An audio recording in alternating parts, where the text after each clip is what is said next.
Sorry. Hi, my name is Ophélie Rivière. I'm a master's student at ETH Zurich in physics, and I have been to the IYPT with Team Switzerland as a team leader, and it's my first year as a drawer. My name is František Kundrasek. I'm from Slovakia. I'm teaching physics, many electricity, magnetism related things. I'm acting as a juror on the international level since 2004, so I'm one of the longest acting jurors here. Hello, my name is Andreas Isaksson. I'm from Sweden, from a town called Göteborg, a bit north of here. And this is my first time in the IYPT, and I've been participating in the IPT for many years. And I'm Claire Bion, the chair of this session today, and I've been involved with the Korean national team and also the Korean tournament, domestic tournament for more than 10 years. And I am a professor, actually teaching physics and engineering in the university. And I've been involved with the IYPT since before that, I was leading the Korean team, but as a juror, 2018, Beijing, I remember that I started doing the international jurors too. So, and I wish you have all the fun, because that's the most important thing, is physics. It should be fun, right? So, and good luck to everyone, okay? Then let's start the fight, and let's let opponent challenge the problem to the reporter.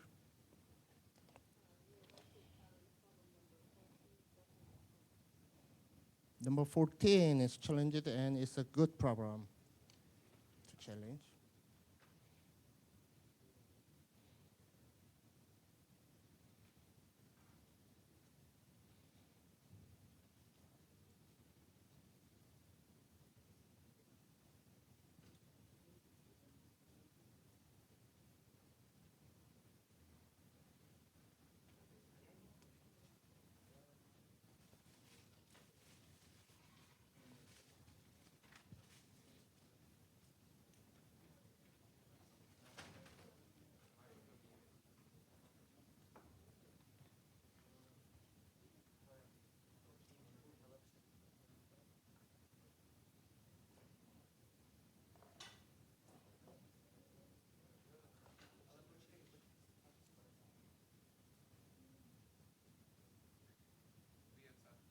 Okay, problem 14 is accepted, and the reporter has 5 minutes to prepare for the presentation, but you can start whenever you're ready before 5 minutes ends, okay?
Hello? Yes. Okay, now it's fine. So, hello everyone. Hello everyone.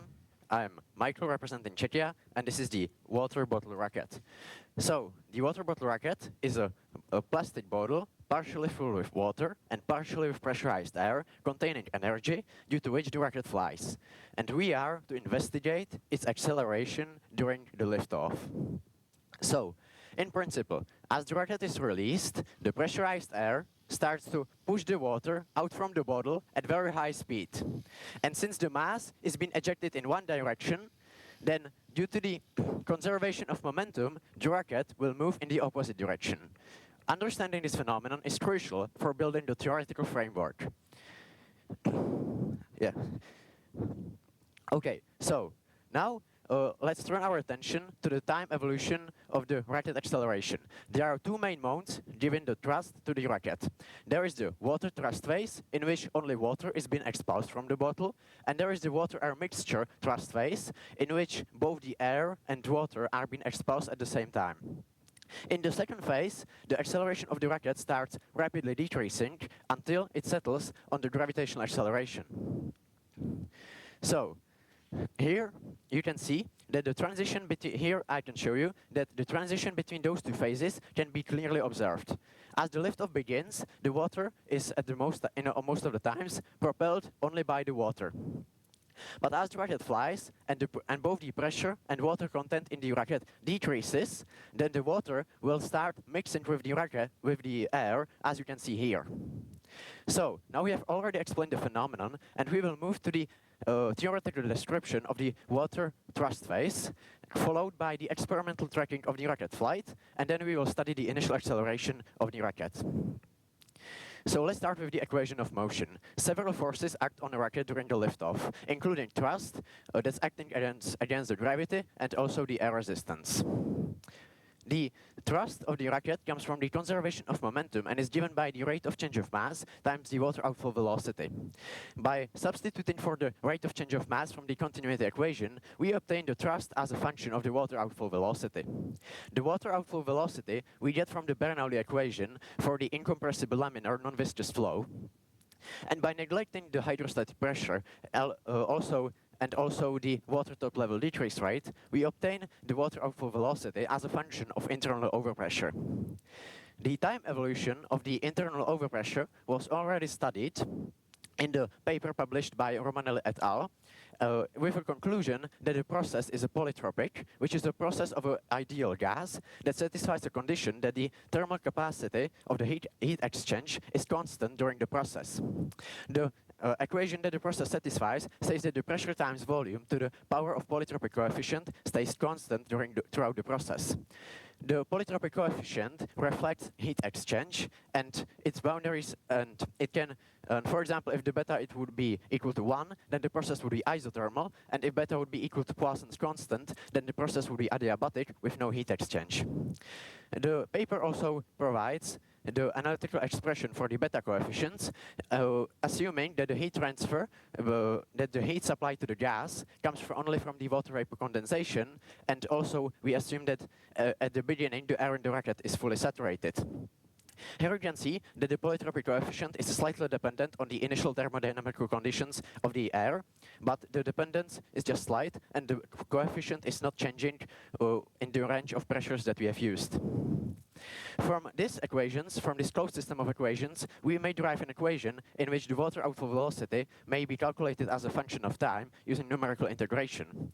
Next, we may also calculate the internal overpressure as a function of time and the volume as a function of time. Next, we also calculate the mass of the rocket that consists of the mass of the empty rocket, mass of the air that we will neglect since it's negligible, and also the mass of the water. Finally, we can make also a prediction, a simplified prediction for the rocket initial acceleration and its dependence on other parameters. And here we can, by substituting for the equation of motion, t equals 0 second, and from this we can get the condition for the liftoff, and which is that the initial acceleration of the rocket is greater than 0. So now let's move on to our experimental setup. Our experimental setup consists of the digital air compressor, the garden hose coupler, and the garden hose in which we pump the air. we had also the remote launch mechanism. So we had used a rocket that was a PET bottle with those parameters, and we have audited the reflective points, so the rocket would be more visible in the video where we will be doing the tracking, and also water volume control levels, so we can see the initial water content in the rocket and check if it's correct.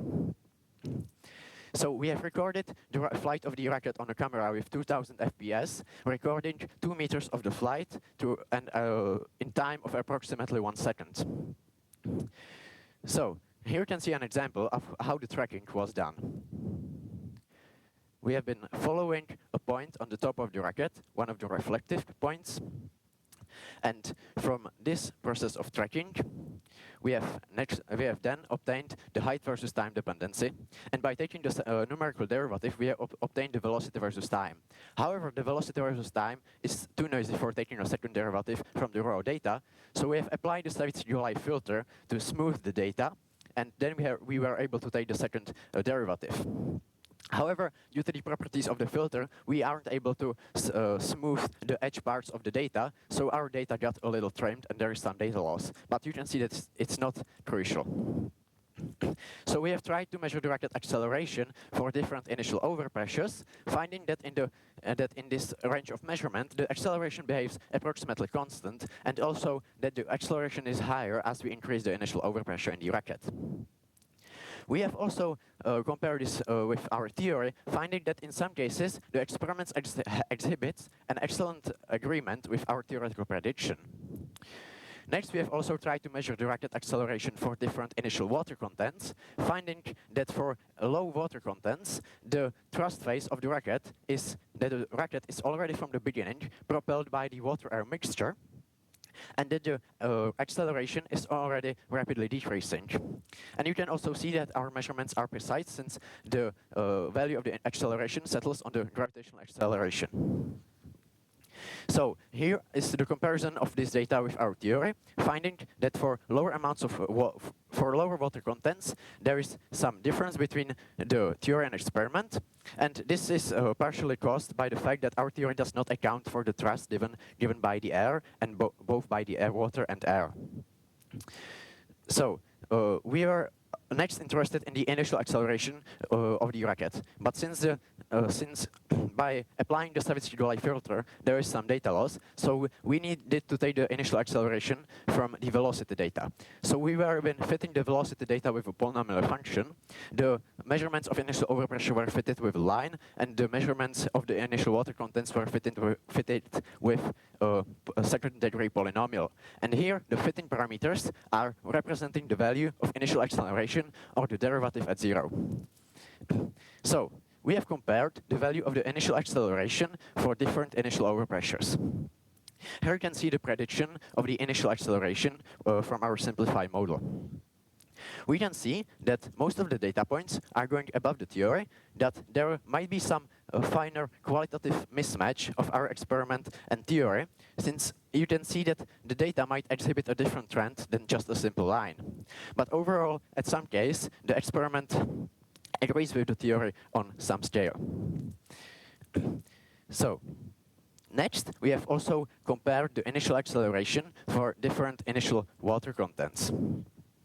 Here you can see that in all cases, the initial acceleration measured in our experiment goes above the theory. This fact is not very unfamiliar in the topic of water rockets, and in many, or not even all, published literature, this is consistent with our results. You can also see that the gap between the theory and experiment is getting greater for lower amounts of water. This might be caused by the fact that we have neglected the water top level decrease rate.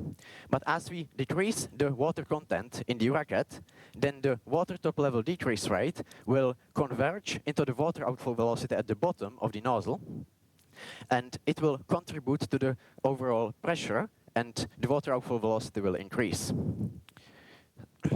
So, next we have also compared the initial acceleration measured for different nozzle radius. Here we haven't obtained much data because we are limited by getting different nozzle radii, but we have at least 3 points. Here you can see that our theory predicts some smallest nozzle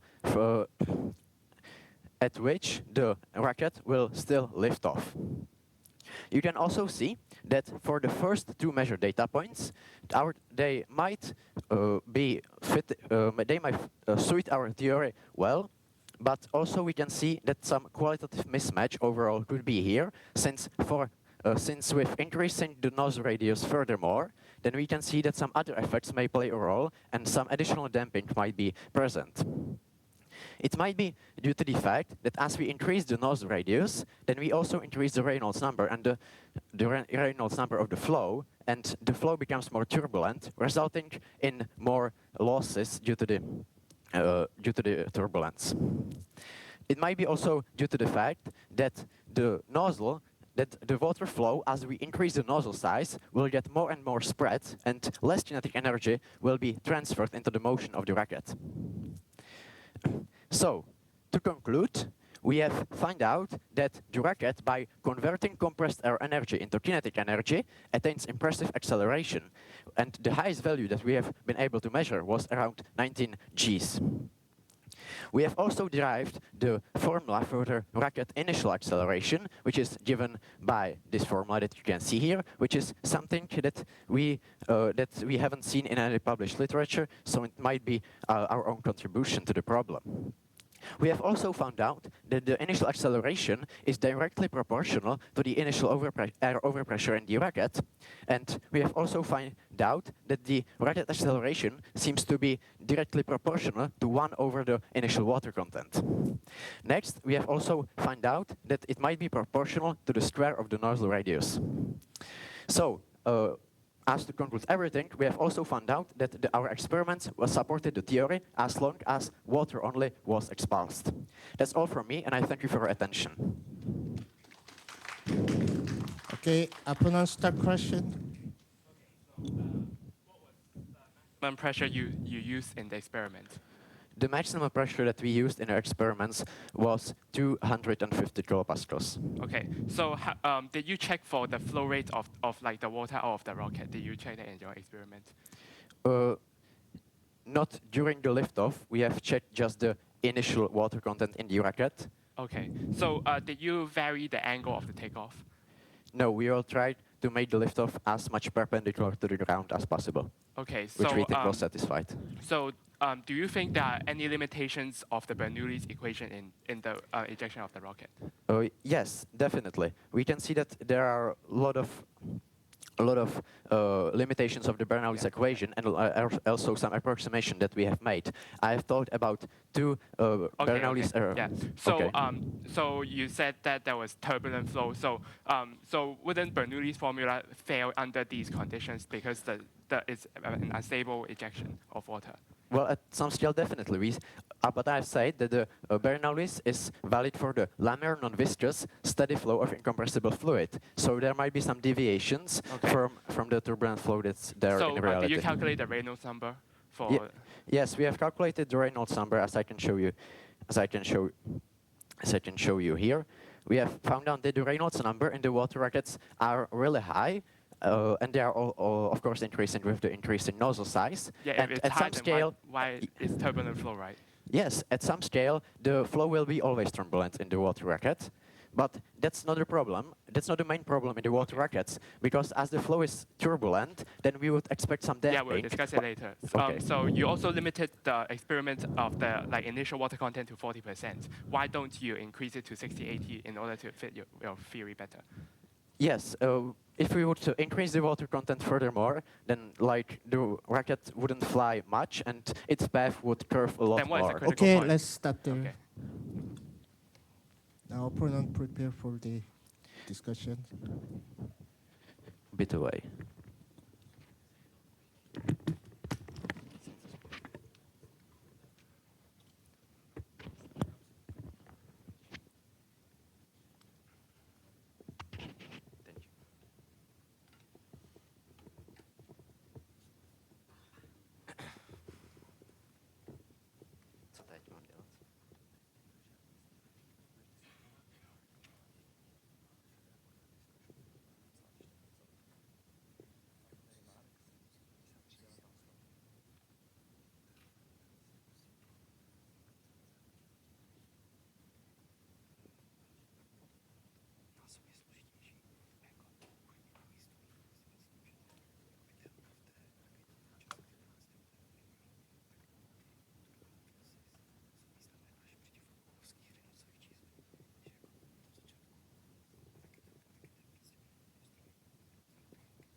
Okay, opponent, start your speech, please. So hello everyone. Today I'll be opposing problem 14 water bottle rocket, so this is a problem statement, and we think that they should have three things to do in order to consider the task complete. So firstly, they should explain how the pumping of air causes a rocket launch and the conditions needed for that launch, which was done pretty good. But however, there's some conditions missing as well. And secondly, there's a quantitative model of the lift-off acceleration. And thirdly, identify and vary those relevant parameters affecting lift-off in the experiment. And so a summary of that. So they firstly qualitatively explained how there will be a conservation of momentum, and then how there are actually like two phases in this thing. And then in the theory, there will be the Bernoulli's principle, the polytropic process, and ideal gas law, and also the forced approach using these thrusts. There's no drag, however, and weight. And the experimental parameters, they varied with these three, and the experimental setup was quite clear given by them as a model. And then there's also the analysis of the smoothing of data by the filter, and also the fitting of the data with polynomials, and also the initial acceleration versus the initial overpressure, and the relation was found in their speech. And then some of the strengths right here. So they modeled like the polytropic process, and also they accounted for the moisture of air. So like when there was a water and also the air mixture pushing out, it was accounted for, which was very good. And then there was also a control experiment using like a digital air compressor, which we also appreciated for that.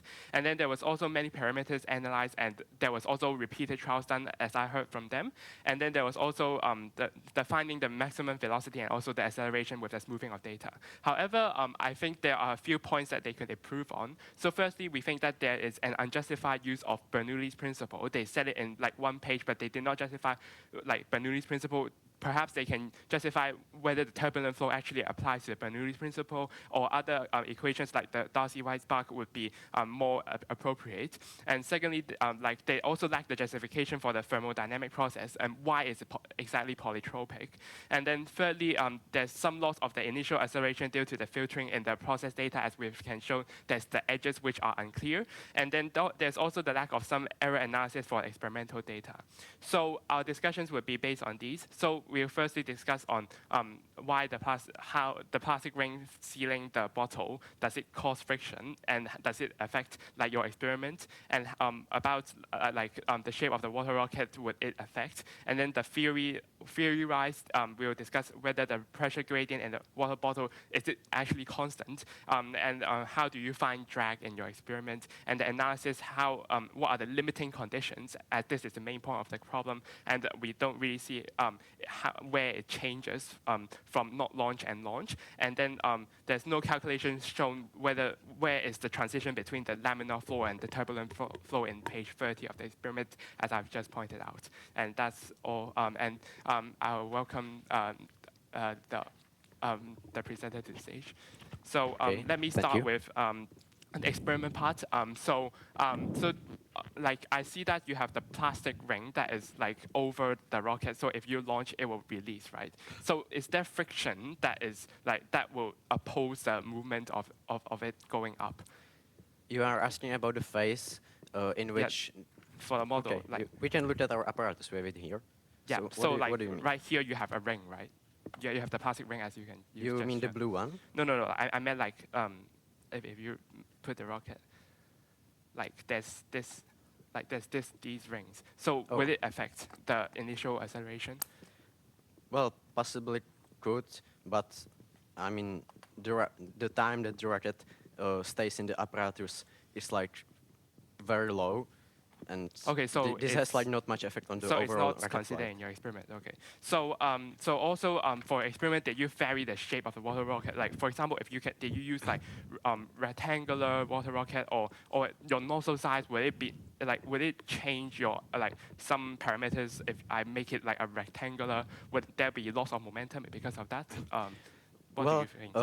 The shape of the rocket is a very interesting parameter that could be next improvement in our work. We haven't been yet studying it, but I mean the effect of the shape of the rocket comes like from the whole explanation of the phenomenon, because there is a if you look more deeply into the functioning of the water rocket, then there is the imbalance of the pressure forces because of the nozzle. Yeah, okay, okay. And I get that. And So- also the hydrostatic pressure So will be if I different use a because rectangular, would it be like with like similar conditions? Would it be like higher or lower velocity than your original one if you use a cylinder? a cylinder. Yeah. What do you predict if I use like a prism instead of a cylinder? Well, I don't know how it would look because I haven't Okay, tried okay. that. I just say that it would affect And it. also, how do you ensure that the rocket flies vertically upwards? Because there's some Yes. deviation from. Of like, course, sometimes the rocket okay. can deviate from the perpendicular to the ground, but if it was the case, then we have just repeated the experiment to ensure that the flight was perpendicular with maximum deviation of around 10 degrees angular Okay. at some further phase of the flight. So, back to this, how many stages does your expulsion have? So I see there's water and also water plus air mixture. Am I right? There's 2 stages. Well, yes, that's what we have introduced, and of course, it's a continuous process, you know. Yeah. The water is expelled, then it starts mixing with the air, and as all the water, then might be some also additional just air thrust with a little bit of water, but it's Is not there like just switching. air thrust? Sorry? Is there only purely air thrust after like the transition phase, or is it that, or is the whole thing a transition? Well, phase? that definitely also depends on the conditions that we take, but the process is continuous, and it's not like that the water will be out and then the air would give the thrust. Okay. It's not like switching rapidly like this. Okay, instantaneously. so I think we can switch to slide 30. Yes, of As you have the calculation, you don't have the calculation for like the turbulent flow. 30? Yeah. So you said that there will be losses to the turbulent flow increase. So so why is that why is that the case? Can you explain? Well, with increasing nozzle radius, there are some effects that are changing. First of all, you increase the acceleration since the thrust is proportional to the nozzle area, directly proportional. But also, the turbulent losses are also somehow proportional to the nozzle area or the nozzle size. So those two effects are coming against each other, and it overall might produce a different qualitative behavior. Okay, of but it. then if the nozzle radius decreases, would the water flow rate increase or decrease? Water flow rate? Yeah, out of the rocket, will it increase or decrease if I use like a small nozzle radius? Well, look at the equation of the water flow rate. No, is it increase or decrease? Can you answer me? Yes, of course. I just want to show you an equation. You can see that the mass flow rate of the water is proportional to the nozzle area. So as you decrease the nozzle area, the water flow rate would also decrease. So The rate of change of it. yeah. So wait. So it will decrease or increase again? Well, you can see that the water mass Okay. outflow rate, the m dot of t, the m dot as a function of t, is directly proportional to the nozzle area. Okay. Okay. I so think that's back the to- equation shows this pretty well. Yeah. Can you go to the next slide? So you have like the Bernoulli's. This is a Bernoulli's equation. So Yes. may I ask if your U here, is it like relative to the ground or the water bottle? Oh, this is relative to the water bottle. Okay. Okay. So so for the thrust, is it relative to the rocket or like the ground then? Sorry, once again, Like please. the thrust equation you just had, Yes. is the thrust like relative to the ground or relative to the water rocket? Well, there are two reference frames that we are calculating Yeah. it. There is the movement of the rocket we are calculating with respect to ground, but the thrust produced we are calculating with respect to the rocket.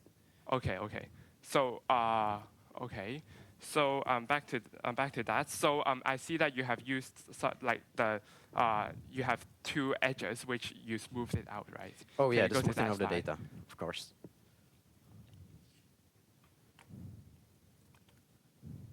Yeah. So can you explain why it can't be applied in the edges Yes. and what limitations do you have towards your experiment? Yes, do I have a mark so I can draw on the board? Because what the Savitsky Golay filter does is that it, okay, so after the black one, is that it takes some amount of data points, you can see there, There. and it takes the amount of data points that is the window length parameter. So we have used 91.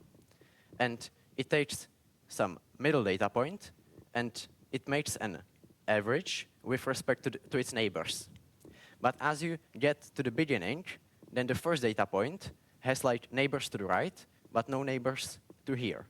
So you can't really do the fitting of the polynomial to get a smoothed point. Okay, so what do you think would be the measures in order to increase, like, because I think it's very important for us to find 0, like the initial phase, that 0.0 to like 0.025.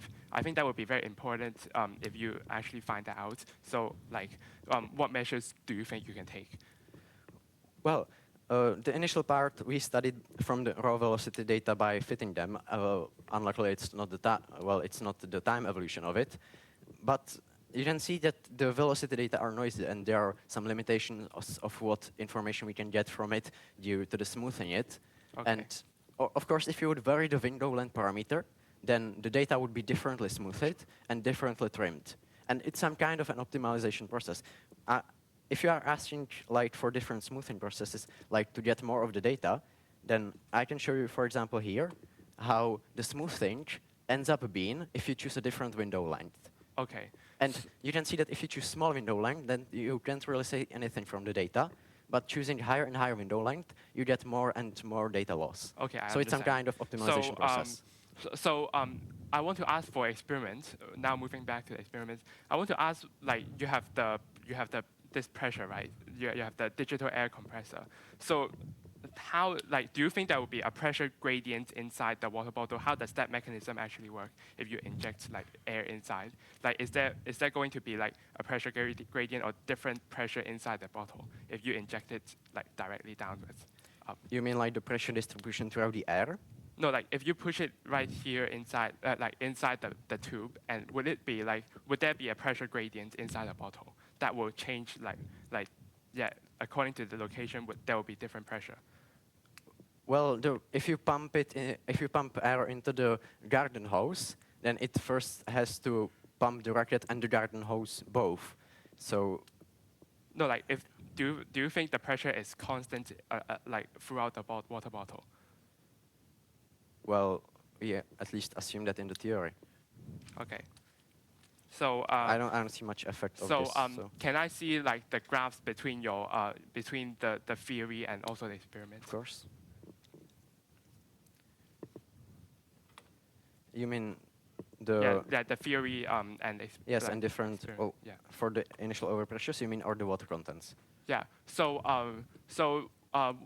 I see that all your points are only right here. So like where does the points go after 0.1, like 0.12?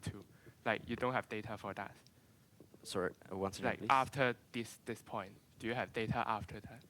No. I suppose no, right? So like The data are trimmed as we have been discussing the Savitsky So filter. what if like I see that that is because of the location of camera is very close to the rotor rocket. If I move away, would I be able to track more of the? No, definitely not in this quality, because you need to account for the resolution of the video that so you get. You're limited by the resolution. Yes, of and if the you would rocket. go further with the camera, then you wouldn't be able to get the quality of the velocity data that we have, and you wouldn't be able to get the acceleration data too. Oh, okay, but yeah, That's the limitation of the method. I thought it can be improved if you had you position it at a high position or like, because that is very important to find like the maximum acceleration. And also, did you account for like drag in your experiment? Oh yes, of course, that was a good question. We have accounted for the air resistance by assuming the Newtonian drag that's proportional to velocity squared. With this classical formula that you can see, where is the air density? Is the order of magnitude Okay, high? time's up. Oh. Okay, so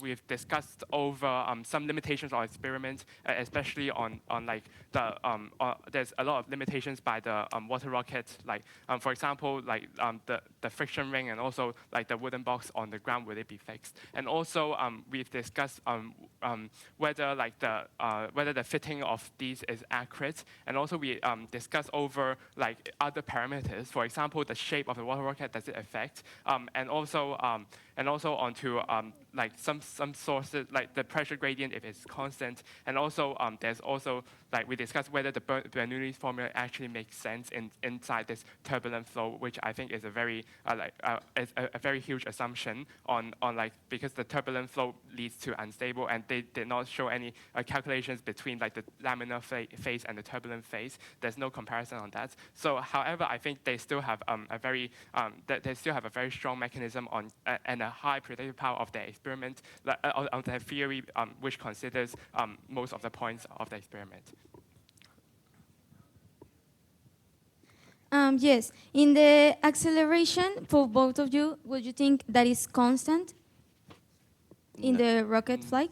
No, it's No. evolving Okay, in time. thank you. And how would you describe a liftoff? Because the experiment is only on the liftoff. Only on the liftoff. Well, of course, it's hard to describe the liftoff because the liftoff is like, I think, not precisely defined, and there are like various definitions of the liftoff. You can like say that the liftoff is a moment where the thrust exceeds So the gravity. when it ends, So? the liftoff when it ends. Well, that's what I'm trying to tell you. It's hard to define, and that there are multiple definitions that you can use, and like. And what is the one you used? Sorry. The definition of liftoff that you used? Well, we have tried to get the high quality data and to record as much of the flight as possible. Okay, thank you. You mentioned that more radio would mean, in the nozzle, would mean more acceleration in the rocket, right? More what? Sorry. More radio of the nozzle. More radius of the nozzle would increase the acceleration. Yes. Yes. Did you mention that, right? Yeah. Yes, of course, because the thrust of the rocket is directly proportional to the nozzle area. Okay, so both of you, don't you Can think see that here. a bigger nozzle would mean that it has less thrust, the rocket? Because the thrust, the water comes out more quickly than it has a little nozzle. Well, yes, the acceleration would have shorter duration because the water would be faster out, but you can Yes. see that the thrust itself is directly proportional to the nozzle area. So it would, higher nozzle would increase the thrust and therefore the acceleration during some, until some limitations. And when did you think about I think it depends on like the water flow rate out of the rocket. Okay, and Yes. talking about the bottle shape, don't you think that having a point or in like not a flat surface on the rocket, like the problem states a bottle only, would affect the phenomenon? Sorry, what different? Like not flat surface? Like only a flat surface without adding the point. Like on the top there will be flat surface? Yes. That would certainly affect the drag, for example, but I think the more important of the shape is like the shape where the water is, since the water dynamics would be different. So air drag would affect more if it has a flat surface. Well, overall, the contribution of the air drag is like almost none, and the air drag wouldn't change the data much. We can show it to you that the contribution of air drag is really small. So I think that on the shape of the bottle, it doesn't depend much. Okay, for the opponents, would you add more parameters to the problem? And Yeah, I would vary also like the shape of the nozzle, and also I would improve the mechanism of the in order to reduce friction.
Mám 2 minuty. Já si dám conclusion 1 minutu a 1 minutu budu reagovat.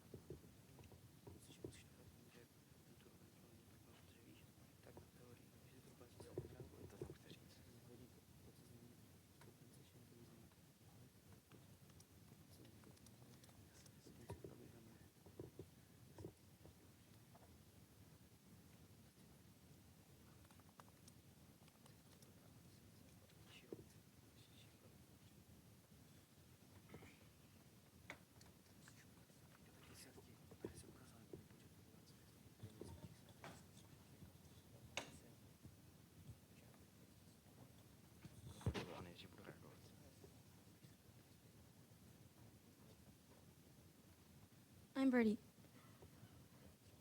Hi, I'm Anzures from Team Mexico, and I'm going to review problem number 14, water bottle rocket. This is the problem statement, just to have it in mind. And I'm going to go with the strengths and areas of improvement of the reporter. He mentioned some thrust modes, the motion equation, momentums, Bernoulli's equation, but I think in that part could be a little not that clear because the movement of the flux of water is not that constant. And consider different masses of the rocket and air and from the water too. And clarify the acceleration when I asked to. And change the amount of water, as I already mentioned. And comparison between velocity and acceleration, that I think it's like a bigger point in this part because it is like the main point of the problem. He mentioned polytropic process, also that he didn't justify that much that part, and beta coefficient. And areas of improvement could be that he didn't use another types of bottle, another material, another capacity. I think that using another material could be that dangerous in that part. So I justify that part, but not that much. And could have changed other types of nozzles because he used like a little nozzle, and he could use like just the nozzle of the bottle just like that. And lack of background for turbulence theory and missed margin of errors in some graphs.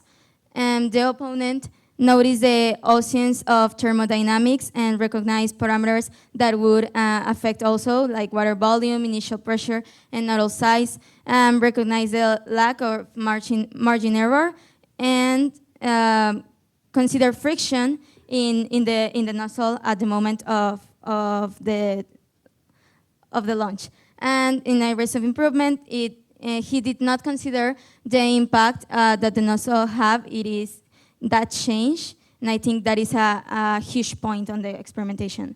The topic of discussion would be that the shape as a parameters, like the nozzle and also the bottle.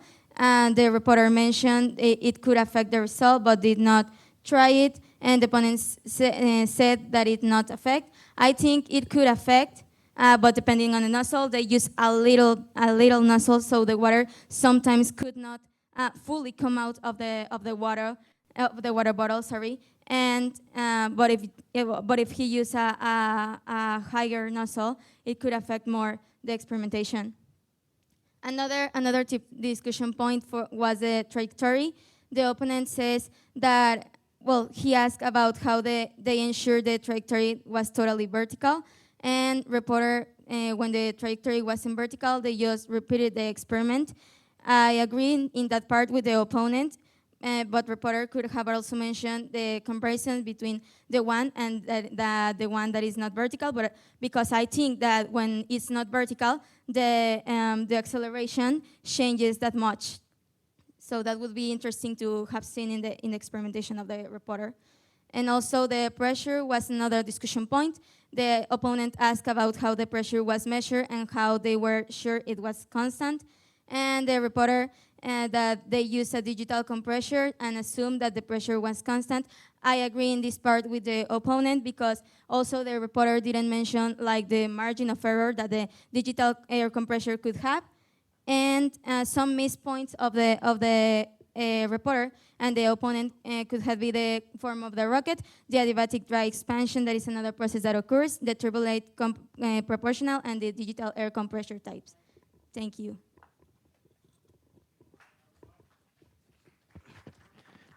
Okay, thank you for the review. So in the discussion, first of all, the opponent mentioned the polytropic process that I have not said why is it significant. Well, that's very simple because as the air in the rocket expands, it cools down and it gets to the saturation point of water vapor that's inside the air. And as the vapor transforms into the air, the latent heat of the water is released and it contributes to the air pressure, and therefore the rocket flies more. Okay, so in the discussion we have discussed some interesting topics. For example, the the shape of the bottle, which I think is an interesting parameter and could affect it a lot. But I think that the opponent could even realize that changing the shape of the bottle is not the only parameter that you change, because if you change the shape of the bottle, you may also change, for example, the mass of the bottle and the volume of the bottle. So it's hard to keep the parameters constant for all measurements. Also, we have discussed the turbulent flow, and my point to this is that the turbulent flow would account for some damping, but the problem with the water rockets and with my data is that in the literature and in my data, the experimental rocket outperformed the theory, and the theory developed by myself, or the theory developed in some papers where they accounted for the turbulent flow and for some other effects. The rocket still outperformed the theory. So there is some bigger problem in the theory describing the water bottle rocket. But I think that in conclusion, we have done some work, and we have derived the rocket initial acceleration, as we have already said, and it describes and it enables us to characterize the rocket acceleration in a single value and its dependence on relevant parameters. And we have also found that experiments supported the theory in the part where only the water was expulsed. So that's all for me, and I thank you for your attention. Okay, thank you. And let's have some questions from the juror.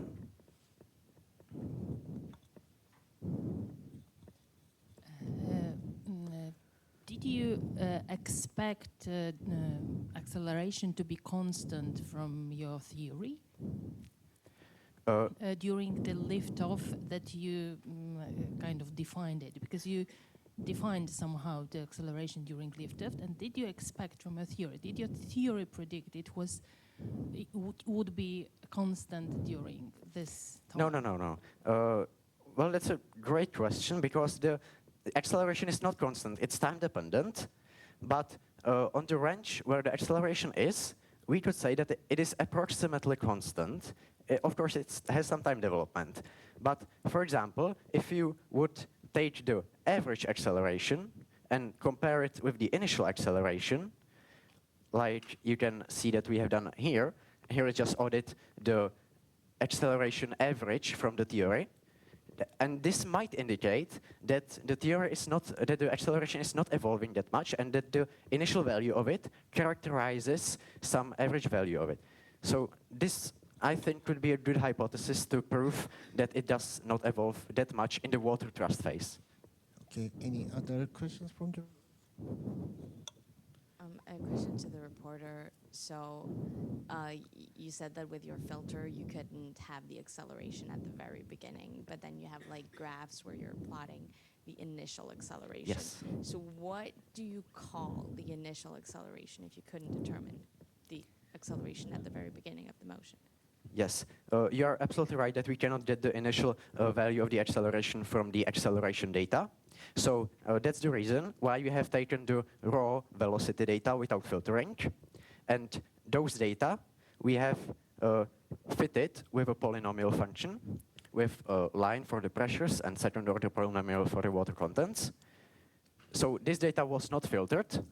And by this fitting the data, we have taken the derivative at 0, the initial acceleration, Okay, and so the fitting parameter is representing its value. Is it then correct that you assumed the initial acceleration to be constant, and then from the velocity you just fitted a line through it, and then from the line got the acceleration?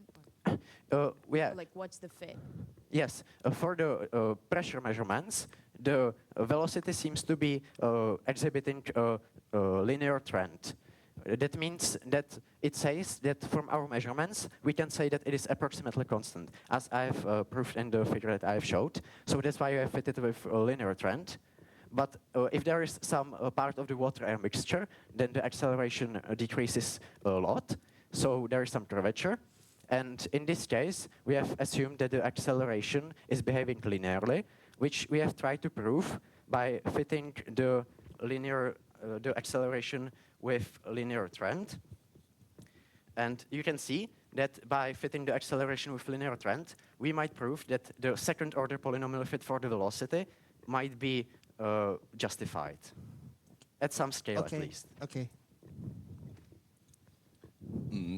can you clarify something to me? If you go back to your slide 47, I think you had. Okay. That's good. Or 29. 47. Yes. Yeah.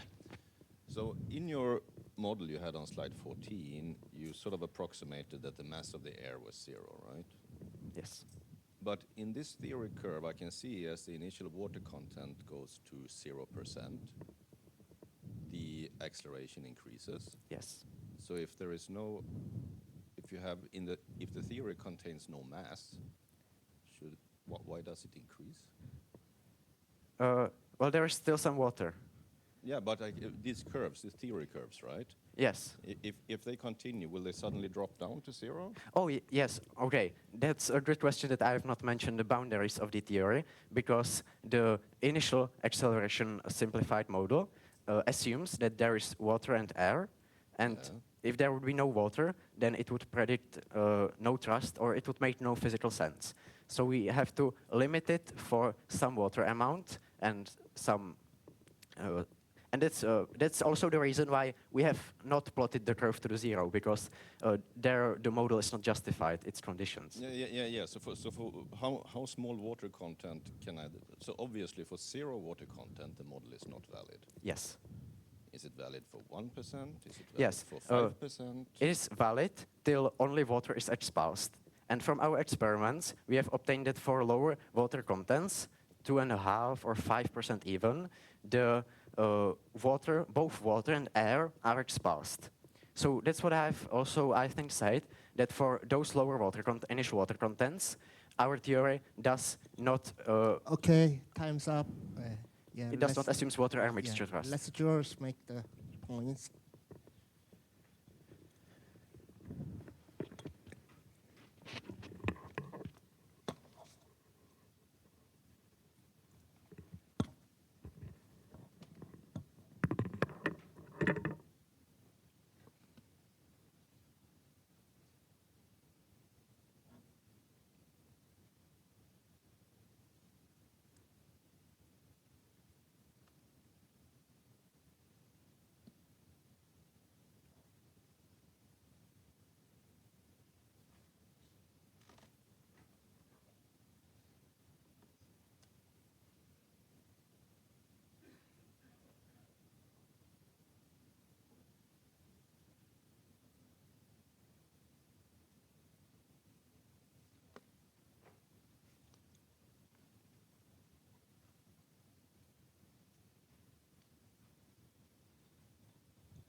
Okay.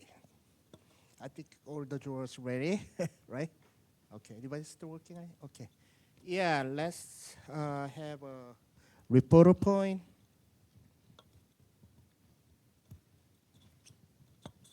Yeah, raise the report point. Okay, I'll call it 5, 6, 7, 7, 4. Okay, to the opponent.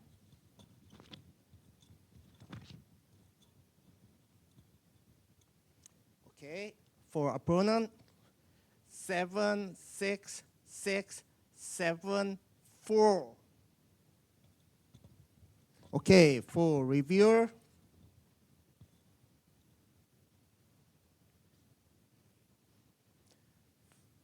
6, 4, 4, 5, 6. Did you guys all get this? Okay, let me see it. Yeah, we have some variations of scores. That's good because we're going to have many different stories. Okay, for reporter, well, any of you guys give a good comment on the high end, like it was 7? Really? Oh, okay, yeah, 7. Okay, so we can start with the higher grades. I give you finally 7. It was my partial grades lead to 6.5, but finally due to your reactions on the questions, so I rounded it up. So I produced 3.5 for the report and 2 points from the discussion. I was quite satisfied.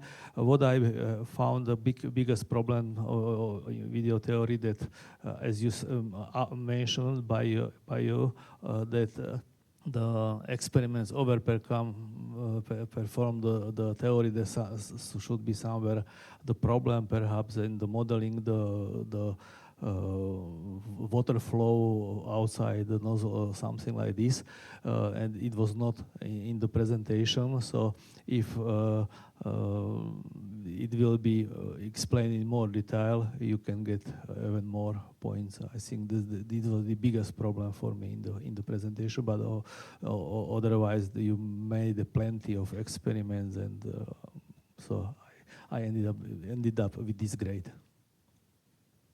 Thank you, and there's a lower end comment. Thank you for presentation. I liked the explanation of the phenomenon, and then the theory was lacking a crucial part, I think. Maybe not crucial, but it was lacking the time dependence. Well, you had the time dependence on your acceleration, but you didn't take into account that the velocity of the water coming out of the nozzle changes because of the decreased pressure in the borehole, and so predicted the velocity of the water coming out of the bottle changes during time. But the resulted plot of the acceleration versus time was not correct, in my opinion. Because the acceleration has the highest point when you and you tested your theory with only one water bowl, which I find not enough for this tournament, because you have theoretical prediction that said that in the very beginning the acceleration would be almost constant, and then will maybe for this particular bottle that would be all right. But if you tested with the other bottle, maybe you would be surprised. So that was not enough for experiment and theory. Okay. Thank you. And since we have time limit, we'll just move on to the opponent's comments. Then please, jurors, make the comments a little bit shorter. Okay. And we have 2 7s for the opponent and 1 of the 7 from you. Yeah, so I gave a 7. It was a 6.75, so that's a 7. I gave 1.5 points for the questions asked, 2.5 points for the speech, and 1.75 for the discussion.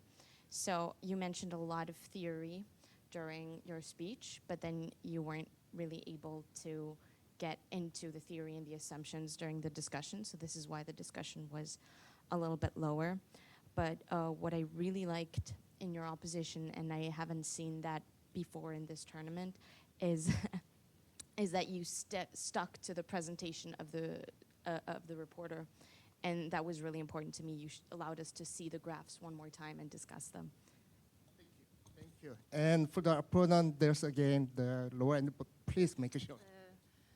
Okay, I just didn't like a prioritization of your questions, and I say about the referee. I liked what you asked for, because I also gave the biggest prize for the team here. So I like the prioritization, because the definition of what you're using is the most important thing that you should start with. Thank you very much. And last for reviewers, we got like 2 4s, and the low end probably Andre. Yes, I gave a low score for the reviewer, and where you missed out and where I was not very sort of happy were actually on the questions you asked before the review. I don't think they were sort of very relevant, and a lot of the points had already been covered by the reporter, and so that's where you missed out a point. Thank you very much, and thank you everyone for the first round. And let's have about 10-minute break, and please be punctual by 25.